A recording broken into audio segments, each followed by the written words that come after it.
अस्सलामुअलैकुम दोस्तों, MI story में खुश आमदीद। किसी बादशाह के बाग में सुनहरी आमों का एक दरख्त था।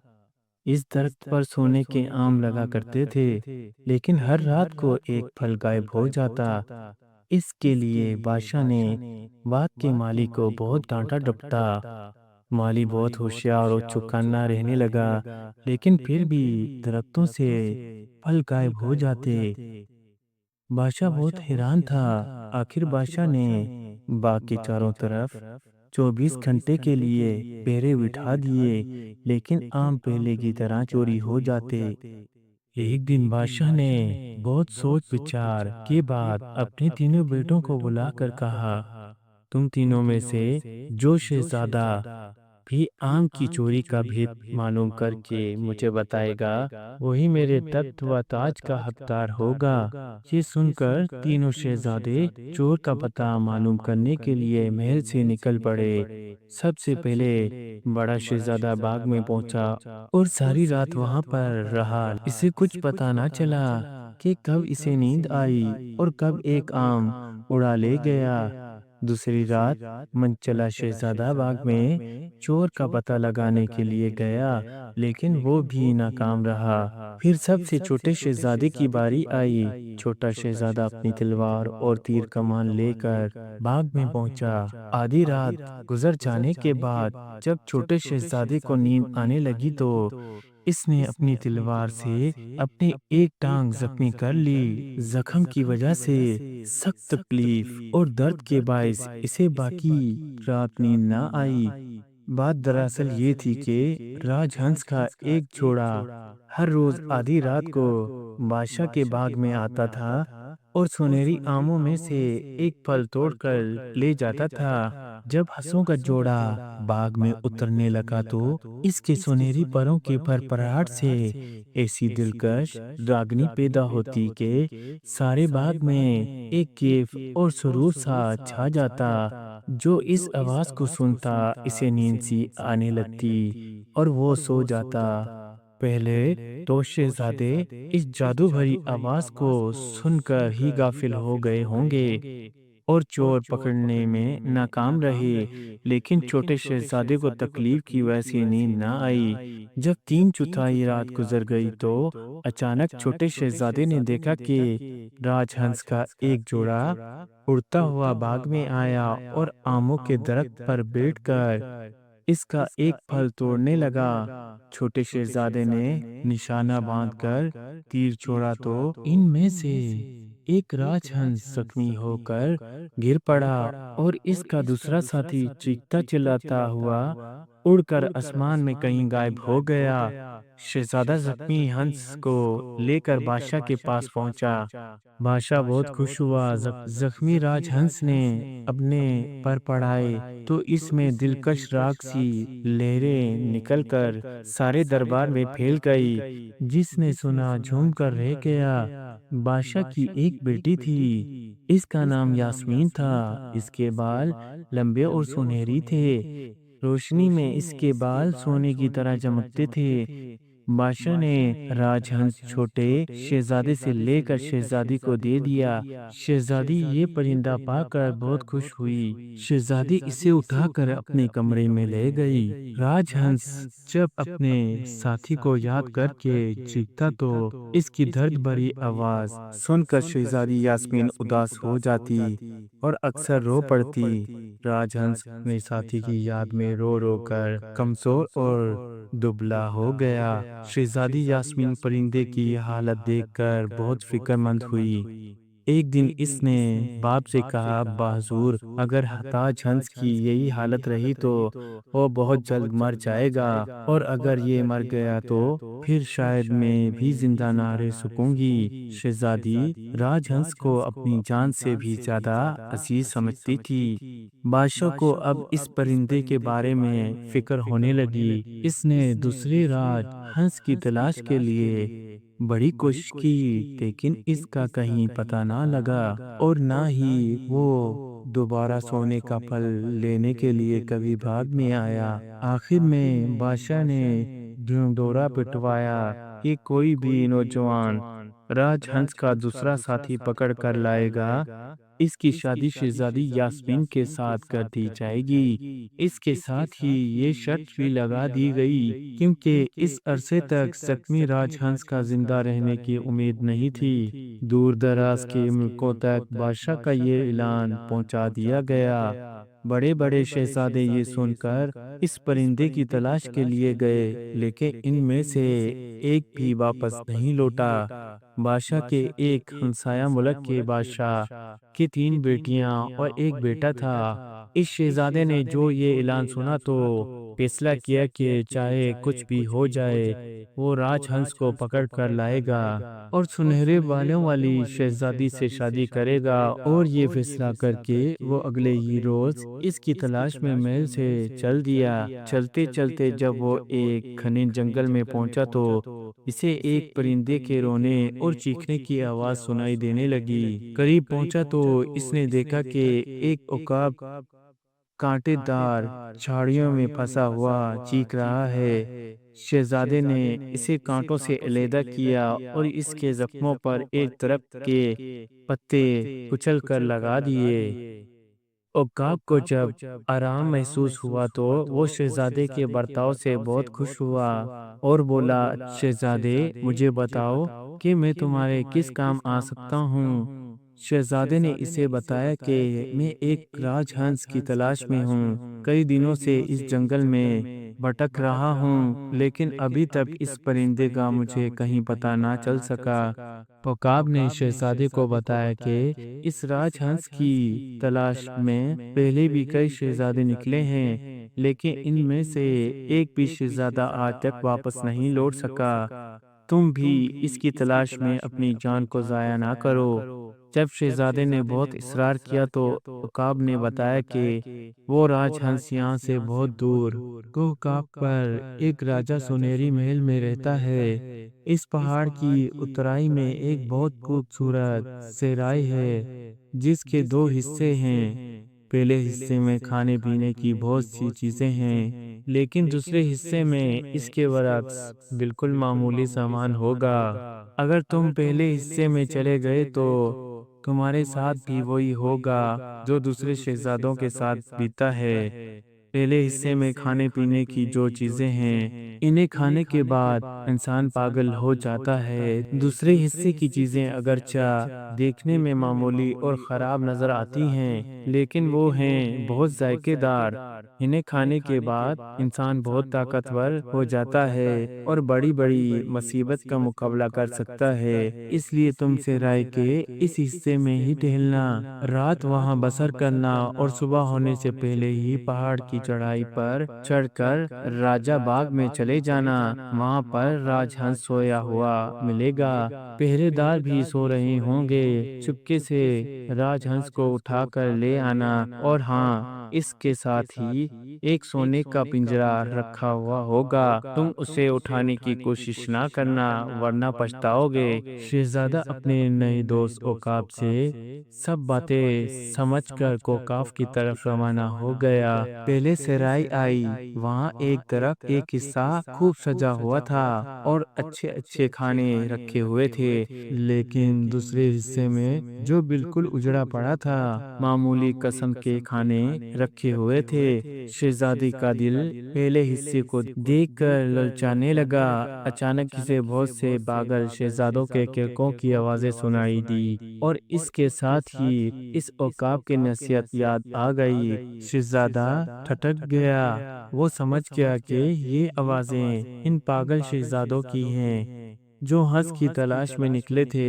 वो अक्काब की हिदायत के मुताबिक मामूली हिस्से में ही जाकर ठहरा, मुंह धोकर कपड़े बदले और खाना खाया। खाना खाने के बाद इसे ऐसा महसूस हुआ कि वो पहले से कई गुना ताकतवर हो गया है। अगले दिन सुबह सवेरे जब सूरज नहीं निकला था, शहजादा उठा और कोकाफ की चोटी पर राजा के महल पहुंचा। महल के आगे एक खूबसूरत बाग था। शहजादा दबे पांव बाग में दाखिल हुआ। इसने देखा कि एक पिंजरे में सुनहरी राजहंस सोया पड़ा है। करीब ही एक पिंजरा भी रखा था। शहजादे ने सोचा कि क्यों ना दूसरी हंस के लिए ये पिंजरा भी उठा लिया जाए। इसने जैसे ही दूसरे पिंजरे को हाथ लगाया, अपने आप को एक छोटी सी रस्सी में जकड़ा हुआ पाया। राजहंस इतनी देर में बेदार हो चुका था। वो चीखते चिल्लाने लगा। इसकी आवाज सुनकर बाग के पहरेदार भी जाग उठे। सब ने मिलकर शहजादे को गिरफ्तार कर लिया और इसे शाही दरबार में ले जाकर राजा के सामने पेश किया। राजा शहजादे की बहादुरी से बहुत मुतासिर हुआ। इसने कहा, अगर तुम इतने बहादुर हो तो हमें सोने का उड़ने वाला घोड़ा ला कर दे दो। अगर तुम वो घोड़ा ले आए तो हम तुम्हें ये राज हंस दे देंगे। शहजादा एक और मुसीबत में फंस गया। वो बहुत परेशान था। उदास और अफसुता सा महल से बाहर आया। बाहर इसका दोस्त कोकाब इसका इंतजार कर रहा था। शहजादे ने सारी बात ओकाब को सुनाई। ओकाब ने कहा कि अगर वो इसकी हिदायत के मुताबिक चलता तो आज वो इस नई मुसीबत में ना फंसता। ओकाब ने ही इसे बताया कि सुनहरी घोड़ा यहाँ से बहुत दूर एक बादशाह के अस्तबल में है, और जहाँ घोड़ा बंधा होगा वहाँ पर सोने की बहुत सी चीजें बिखरी पड़ी हैं। तुम इसमें से कोई चीज ना उठाना, सिर्फ एक चमड़े की एक चाप उठा लेना। इसके बाद ओकाब में शहजादे को घोड़े तक पहुंचाने का रास्ता बता दिया। कई दिन के सफर के बाद शहजादा इस मुल्क में पहुंच गया।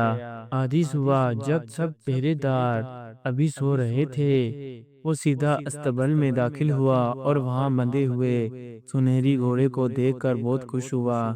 साथ ही इसने वहां सोने की काठियां, सोने की लगाम, सोने के जापत भी पड़ी देखी। इसने सोचा कि सोने की लगाम उठाना बेवकूफी होगी, चमड़े की लगाम और चाक उठाना बेवकूफी ही तो है। इसने सोने की काठी इसके पीठ पर कसी और इस पर सवार होकर सोने की जाबक हाथ में लेकर एड़ी लगाई और घोड़ा हवा से बातें करने लगा। एक मकाम पर जब शहजादे ने जोर से लगाम खींचकर घोड़े को जरा सा रोकना चाहा तो सोने की जाबक टूट गई। वो घोड़े पर से गिर पड़ा और बुरी तरह अब इससे फिर पछतावा हुआ कि इसने औकाब की हिदायत पर क्यों ना अमल किया। घोड़ा आगे निकल गया। शहजादे को जब तक होश आया इस वक्त तक घोड़ा गायब हो चुका था। वो बहुत परेशान हुआ। शहजादे का दोस्त औकाब आसमान पर उड़ता हुआ ये सब देख रहा था। वो शहजादे के पास पहुंचा और इसकी मदद की। इसने दूर तक उड़कर घोड़े को तलाश किया। आखिर एक सुनहरी तालाब के किनारे इसे खड़ा हुआ पाया। घोड़े के पास ही एक बुढ़िया बैठी थी। औकाब ने शहजादे को घोड़े का पता बताया और कहा कि घोड़े के पास एक बूढ़ी औरत बैठी है। वो एक जादूगरनी है। अगर वो खाने के लिए कोई चीज दे तो वो हरगिज ना खाना। शहजादा औकाब के बताए हुए मकाम पर पहुंचा और घोड़े को देखकर बहुत खुश हुआ। बूढ़ी औरत के पास पहुंचकर शहजादे ने घोड़ा वापस लेने की दरख्वास्त की तो बुढ़िया ने कहा, एक शर्त पर तुम्हें ये घोड़ा वापस दे सकती हूँ कि तुम मेरे साथ बैठकर खाना खाओगे या फिर मुझे सोने का एक सेब ला कर दोगे ताकि खाना खाने के बाद मैं इसे खा सकूं। शहजादे को औकाब की बात याद आ गई। इसने बुढ़िया के साथ खाना खाने से तो इनकार कर दिया, अलबत्ता सोने का सेब लाने का इससे वादा कर लिया।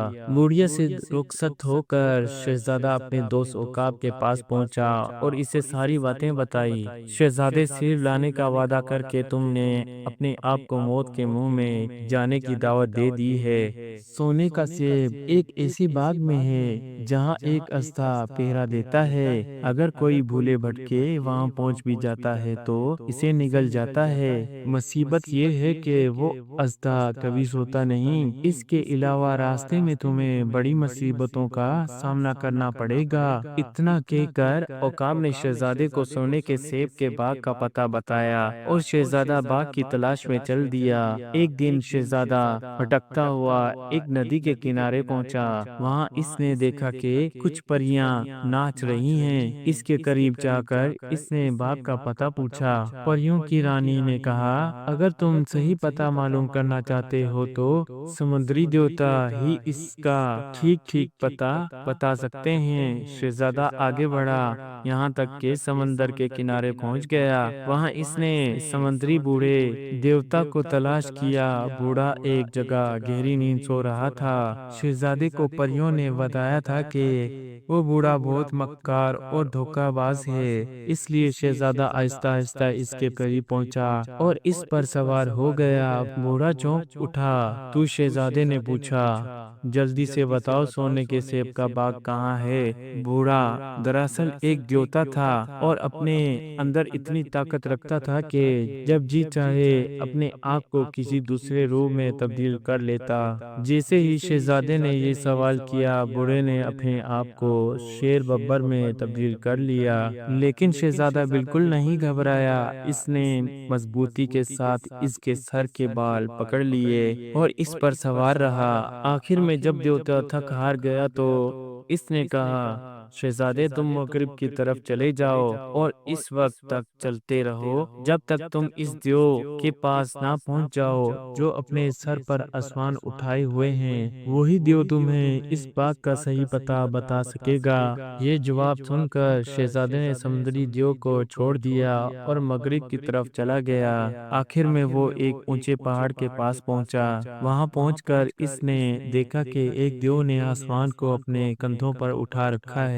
वो इस पहाड़ पर चढ़ा और देव के पास खड़ा हो गया। देव ने घबरा कर कहा, तुम कौन हो और यहाँ क्या करने आए हो? शहजादे ने निडर होकर जवाब दिया, मैं एक शहजादा हूँ और सोने के सेब वाले बाग की तलाश में यहाँ पहुँचा हूँ। ये सुनकर देव हंसा। इसकी हंसी ऐसी थी कि जैसे बादल गरज रहे हों। वो बोला, दोस्त तुम वो सेब कभी हासिल नहीं कर सकोगे। हाँ, एक शर्त पर, अगर तुम 1 मिनट के लिए आसमान को अपने कंधे पर उठा लो तो मैं तुम्हें वो सेब ला दूंगा। बहादुर शहजादा ये सुनकर बहुत खुश हुआ। इसने देव से आसमान अपने कंधे पर ले लिया। देव लंबे लंबे डांग भरता हुआ सेब लाने के लिए चला गया। थोड़ी ही देर बाद सोने का सेब लेकर वापस आ गया। बोला, दोस्त ये रहा तुम्हारे सोने का सेब। मुझे ऐसा महसूस हो रहा है जैसे तुम आसमान के बोझ से थक रहे हो, लेकिन कोई बात नहीं, चंद रोज बाद तुम इसके आदी हो जाओगे। शुक्र है कि तुमने मुझे इस बोझ से छुट्टी दी। इतना कहकर देव ने सोने का सेब जमीन पर रख दिया और केका लगाता हुआ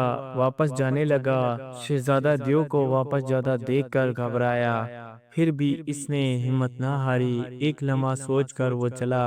दोस्त जरा ठहरो तो। हैं, अब मैं यहाँ एक लम्हा भी नहीं ठहर सकता, देव ने कहा। इतनी मुद्दत बाद मुझे इस बोझ से निजात मिली है। शहजादे ने बात बनाकर कहा, अरे मैं तो इस बोझ से बहुत खुश हूँ और हमेशा के लिए इसे उठाए रखने के लिए तैयार भी हूँ। लेकिन तुम 1 मिनट के लिए इसे उठा लो ताकि मैं शेर की ये खाल तय कर अपने कंधे पर गद्दी बना कर रख सकूं।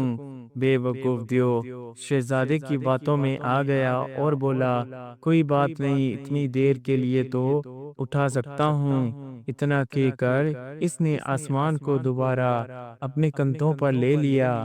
शहजादे ने अब एक लम्हा भी वहां ठहरना मुनासिब ना समझा। जल्दी से जमीन से सोने का सेब उठाया और भाग खड़ा हुआ। देव चीखता चिल्लाता रहा, लेकिन शहजादा पहाड़ से नीचे उतर आया और पीछे मुड़कर भी ना देखा। सोने का सेब लेकर शहजादा बुढ़िया के पास पहुंचा और इसे सेब देकर सोने का घोड़ा वापस ले लिया। घोड़े पर सवार होकर वो अनन फनन राजा के दरबार में जा पहुंचा, जहां से घोड़े के बदले में इसने राजहंस हासिल किया। राजहंस लेकर शहजादा सुनहरी बालों वाली शहजादी के पास पहुंचा। जब दोनों राजहंस एक दूसरे से मिले तो खुशी से नाचने लगे और अपनी दिलकश आवाज से पूरे दरबार को को खुश करने लगे। अगले दिन बड़ी धूमधाम के साथ शहजादे के साथ शहजादी यास्मीन की शादी कर दी गई। चंद रोज वहां रहकर शहजादा अपनी प्यारी शहजादी के साथ अपने वतन लौट आया। कुछ दिनों बाद इसकी तीनों बहनों की शादी शहजादी यास्मीन के तीनों भाइयों के साथ हो गई। इस तरह ये सब शहजादे और शहजादियां हंसी खुशी रहने लगी। प्यारे दोस्तों, कहानी अच्छी लगे तो लाइक और सब्सक्राइब जरूर किया करें। शुक्रिया।